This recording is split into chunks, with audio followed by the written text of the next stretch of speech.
नमस्कार, मैं हूं रूपेश कुमार और आप देख रहे हैं TV9। इश्क में उलझने पहले ही कम न थीं और पैदा नया दर्द सर कर लिया। एक तो सरकार पहले से ही छात्रों और विपक्ष के निशाने पर है।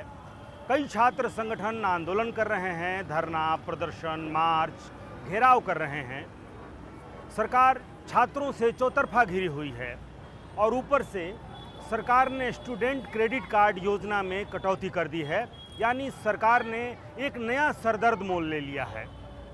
एक तो पहले ही छात्रों की नाराज़गी या असंतोष, उससे कैसे निपटा जाए, सरकार इस उलझन या पशुपेश में है। शिक्षा मंत्री का इस्तीफा हुआ, परीक्षाएं रद्द हुईं, लेकिन छात्रों की नाराज़गी पूरी तरह खत्म नहीं हुई है।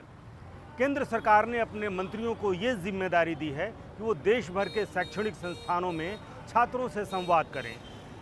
इधर बिहार सरकार ने छात्रों की शिकायतें जानने के लिए टोल फ्री नंबर जारी किया।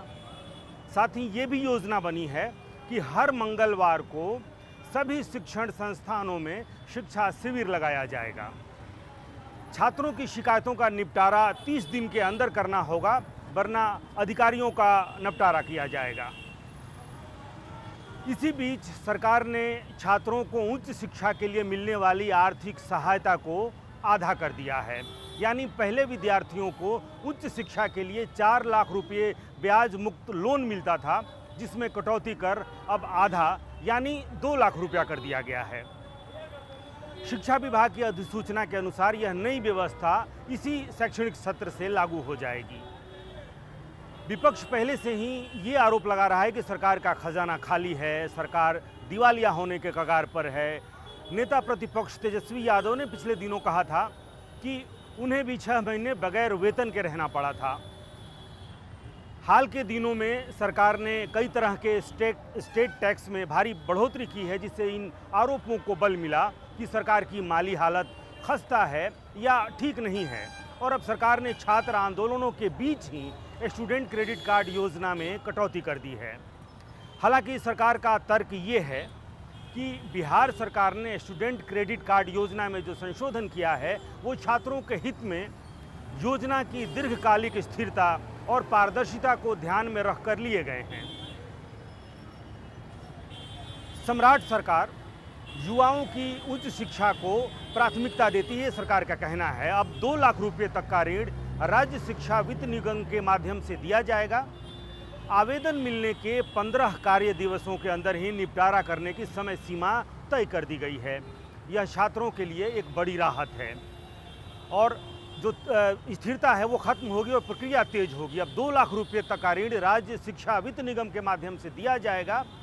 2 लाख से अधिक राशि की जरूरत होगी तो छात्र प्रधानमंत्री विद्या लक्ष्मी पोर्टल के जरिए बैंक से ऋण ले सकेंगे। इधर छात्रों के मसले पर राजभवन मार्च कर चुके नेता प्रतिपक्ष तेजस्वी यादव का कहना है कि बिहार गंभीर आर्थिक संकट में है। बिहार की राजकोषीय स्थिति बहुत दयनीय है। बिहार भारी कर्ज में है। कुल सार्वजनिक ऋण में 4 गुना से ज़्यादा की वृद्धि हुई है। बिहार को गंभीर आर्थिक संकट में धकेला जा रहा है। बिहार की वित्तीय स्थिति इतनी बदतर हो चुकी है कि सारा खजाना खाली है। तेजस्वी यादव का ये भी कहना है कि वित्तीय दबाव इतना अधिक है कि सरकारी विभागों के कर्मचारियों, पेंशनधारकों को समय पर सामाजिक सुरक्षा पेंशन, ठेकेदारों के जो बकाया भुगतान है और जो अन्य विकास कार्य हैं उसके लिए राशि ही उपलब्ध नहीं है। और अब तो छात्रों के स्टूडेंट क्रेडिट कार्ड की राशि भी घटा दी गई है। छात्रवृत्ति को समाप्त किया जा रहा है, ये आरोप है तेजस्वी यादव का।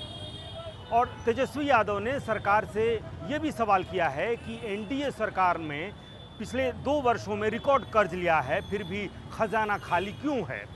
आखिर बिहार सरकार का सारा पैसा कहाँ जा रहा है? क्या बिहार का राजकोष भ्रष्टाचार और संगठित लूट का शिकार बन गया है?